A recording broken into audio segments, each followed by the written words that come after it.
The U.S. military says it has conducted new deadly strikes on 3 alleged drug boats in the Eastern Pacific, killing 8 people. U.S. Southern Command posted video of the strike, saying the operation was carried out at the direction of Defense Secretary Pete Hegseth. This comes as the Defense Secretary and Secretary of State Marco Rubio were on Capitol Hill this morning to brief House members about the ongoing military strikes. This has been a highly successful mission that's ongoing and continued, and we're pleased to be here today to update Congress on how that's developing and how that's moving forward. It is the 22nd bipartisan briefing we've had on a highly successful mission to counter designated terrorist organizations, cartels, bringing weapons meaning drugs, to the American people and poisoning the American people for far too long. CBS News congressional correspondent Nikole Killion is on Capitol Hill with more. Nikole, how are lawmakers responding to this briefing?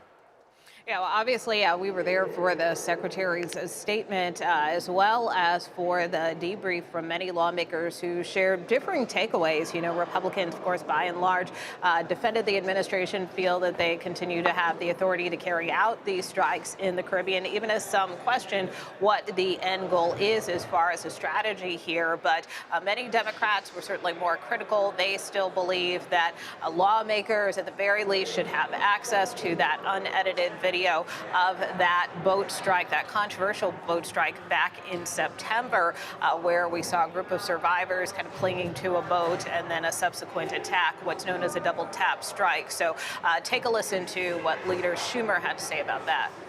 Their policies in the Caribbean are unclear. We don't know what the limits are. We don't know where they'll stop. We don't know what the ultimate goal is. The president says different things at different times and contradicts himself. That's why we need full transparency. Now, we do understand that there will be yet another briefing tomorrow here on Capitol Hill, this time with Admiral Frank Bradley, who has been here to the Hill before, but who oversaw that controversial September 2nd boat strike. He is expected to brief members of the House and Senate Armed Services Committee, where those committee members are potentially expected to see that video in question. At least the committees of jurisdiction are likely being provided access to it. So whether or not that quells concerns going forward remains to be seen, but certainly there is a continuation of these types of briefings to try to get lawmakers the answers that they need, whether or not lawmakers are satisfied with them or not. Nikole, what is the latest with the health care debate? We know the Democrats want to continue these Affordable Care Act subsidies. What is the GOP saying?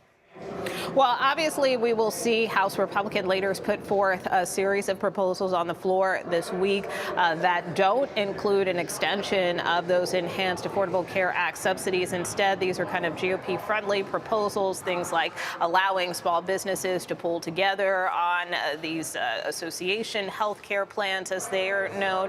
It also includes some cost reductions and some additional reforms. But there is a group of moderate Republicans that has been pushing for a bipartisan fix here, some type of extension of these subsidies, whether that's 1 year or 2, coupled with reforms to the Affordable Care Act. So far, the Speaker says that he is not going to allow an amendment vote on one of those plans, but moderates are hopeful maybe that he will change his posture on that. Of course, Congress is due to recess at the end of the week, so not much time left to address the issue of these expiring subsidies. All right, Nikole Killion, thank you.